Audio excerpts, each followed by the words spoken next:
rek am na ñoo xamante ni nii dañ leen a yoreloon xaalis ba moom nag génn na ña ko plaintoon nag ba léegi nii ñoo ngi daal di toog di xoole daal gisaguñu dara ci alal jooju ñu jàppoon ni war na leen ko fay Baye Assane Mesere. Lac de Guiers 2 daf ma jaayoon terrain man la moo man problème bi ak man ak ñi ñoo bokk problème benn problème mais man daf ma jaayoon terrain depuis 2020 ma bindal ko chèque pour mu am traçabilité dama ko bindal chèque jox ko bi mu ko joxee ci boobu ci période Covid bi la sax mu expliqué ma situation ni ma terrain bi jar na lépp lool mais dama nekk si situation moo tax dimbali ma nga jox ma bu dee 2 millions sax nga ma ne ko 2 millions daal su baaxee ma jënd ko man ma waa baax na ma jox ko 2 millions bindal ko chèque beeg preuve yëpp mi ngi nii sama saak ma yore ma jox ko chèque bi mu dem ci banque bi nekk Pikine la njëkk a dem mënu ko jël mu woo ma ni ma chèque bi baaxul ma ne ko non demal mu dem banque bi nekk Parcelles mu retiré ko woo ne ma retiré na chèque xaalis ci laa ñëw ñu defal ay këyit mu defal ma acte de cession ak lépp boobu ba léegi nag man dama koy woo te dama ko doon woo di ko jot di waxtaan ak moom mais depuis loolu ba ma demee di tabax terrain bi ci laa xam terrain bi dafa am problème moolu naa 2 tonnes 500 woo ak maçon ba mu war a commencé ñiy gas am keneen ku ñëw ni ma terrain bi dañ ko jaay ci laa ko woo téléphone mu ànd man ak sama sœur ñu ànd dem ci terrain bi bi ñu demee ci terrain bi aussi même chose bi ma demee ba xam ni ki ñu ko jaay aussi néew gi doole la amul dara da doon taw ci nawet la moom amul fu mu dëkk mu ñëw bâche ci biir terrain bi dëkk fa ma ni man nag rus naa di xëccoo ak koo xam ni néew gi doole man suñu borom mi may dimbali tuuti ma ni daal kon naa ko bàyyi ba ni Lac de Guiers man jéem a delloo sama xaalis mun ma waa dinaa la ko delloo boobu ba léegi aussi maa ngi ko ci topp dem naa fu ne woo naa ko téléphone wax ba sonn mu jot ma bloqué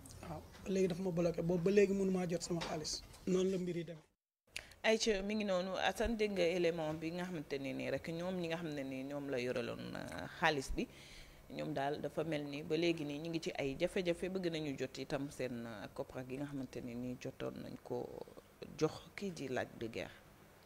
waaw am na solo Lac de Guiers 2 di si profité sax di si ñaanal Lirou Diane tey ji la anniversaire am. mi ngi wax naa mu waxal ma ko hélas. xaritu alias waaw ne waxal ma hélas sama anniversaire bi na ma ñaanal nee na soxla na say ñaan moom Lirou Diane ñu ngi koy ñaanal bu baax a baax si bisam bu dellu si gi ndax Lirou moom ku baax la mbëri géejawaay yëpp la ëmb.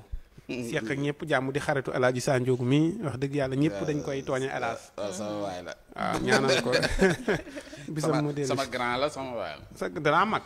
nee na magoo ko de nee na magul la de.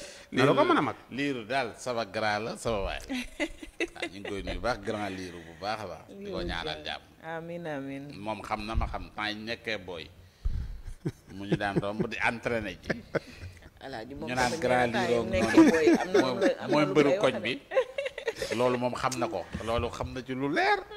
waaw kon donc nag ñu ngi nuyu sunu grand Lirou bu baax a baax moom vraiment grand bu baax la ci géej waaw jërëjëf jërëjëf grand Lirou mbirum Lac de Guiers 2 mi xam nga kii maa ngi koy dégg mi waxee mbiri terrain.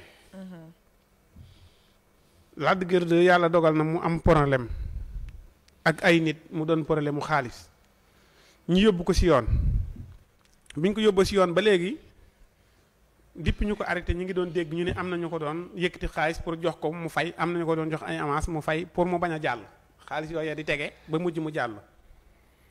biñ ko jàllaleet gis nañu ay xaalis yu baree bari yoo xamante ni génn nañ ko teg ko si taabal ji ñii may ko ñii ni ko boo amee combat ñu ni sax am na promoteur bu ko joxoon avance mu mat xaalis bi nga xamante ni yoreel na ko nit ñi.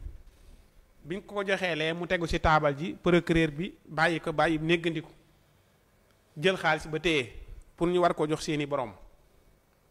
seeni borom nag jotuñu sa génnaat defaat conférence de presse pour bëgg a jot ci seenu xaalis foofa nag ñoom dama leen di laaj ba xam Lac de Guiers 2 lañu war a laaj seenu xaalis wala ka bàyyi Lac de Guiers 2 moom lañu war a laaj seenu xaalis kan moo yor seenu xaalis ndax Lac de Guiers 2 li ko génne mooy xaalis ba mat na bu xaalis bi matutoon du génn comme que xaalis ba mat na nag ba mu génn kan moo yor xaalis bi ak kan moo leen ko war a jox nañ leen ci dimbali kon ñu jox leen seenub xaalis Lac de Guiers 2 am na promoteur bu ko tëgg moo ki nga xamante ni mooy mbërum Fass bi yaakaar naa ni promoteur boobu ko tëgg jàpp na ci pour bëgg mu fay bor bi te it mbër mi mu ko tànnal bëgg na xaalis bi nga xamante ni fay na ko mu man see fay bor lekk ci waaye fay tëggulu ko mbër moo xamante ni dana jaral Lac de Guiers 2 muy dem di wuti gàllaaj moo tax mu tëggal ko Ada Fass xam na ni moog Ada Fass jurul muy wuti gàllaaj benn bitéelu ndox rek doy na sëkk si Lac de Guiers 2 mu sotti ko xalaatu te jiitu 5000 di ko jox nit naa ko ñaanal ma sama diggante ak Ada Fass xalaatu ko kon promoteur boobu li ko war def na ko mooy jàppale na ko maanaam jox na ko mbër moo xamante ni du yëkkati dërëm di ko yóbbu si sëriñ. kon na libre mais làmb ak cumbukaay ñoo ànd nag. non làmb ak cumbikaay mais am na làmb yoo xam ne jurut cumbikaay. waaw Lac de Guiers 2 Ada Fass loolu combat la loolu xam ki ko tëgg xam na ni jàppale Lac de Guiers 2 rek la si jublu mais xam na ni loolu du combat ah mbër moo xamante ni mosoo gis ku ko daan si làmb ji. Eumeu Sène lañ wax ne daanoon na ko te Eumeu Sène ba mu ko daanee gis nga jël ba nam dem bu defoon recours mën nañ koo kase kenn mosu ko daan si la nga jël am mbër mu ndaw mais mbër moo xamante ni moom it. ne nga boole ko kon yow da ngaa xeeb Ada Fass. Ada Fass kay bu ko daanee duut leen ma gis fii ma toog di chronique. yaa wax lii maa ko wax. tey la lan Modou tey la mardi. waxi Assane la nga nekkee. tey la mardi 14 janvier. bind ko. bind ko. Lac de Guiers 2. Modou Ada Fass mënu koo daan te Lac de Guiers 2 bis bu ñëwee naan day takki gàllaaj man ma génn. non non wax ma lool de. da nga dama lay dolli ne waaw taxawal da nga ne. bis bu Ada Fass daanee Lac de Guiers yow noppee ngaa waxee fii yow. waxuma la noppee naa waxee fii de. alaaji waxuma lool de. na ma waxal ma wax ko li mu wax. loo wax kon non non li ma wax ñii diglu dégg nañ ko waaye li nga wax nii waxuma ko. da ngay toog man su doo ma dégg waxuma lool de. man kay noppi naa. ah waaw.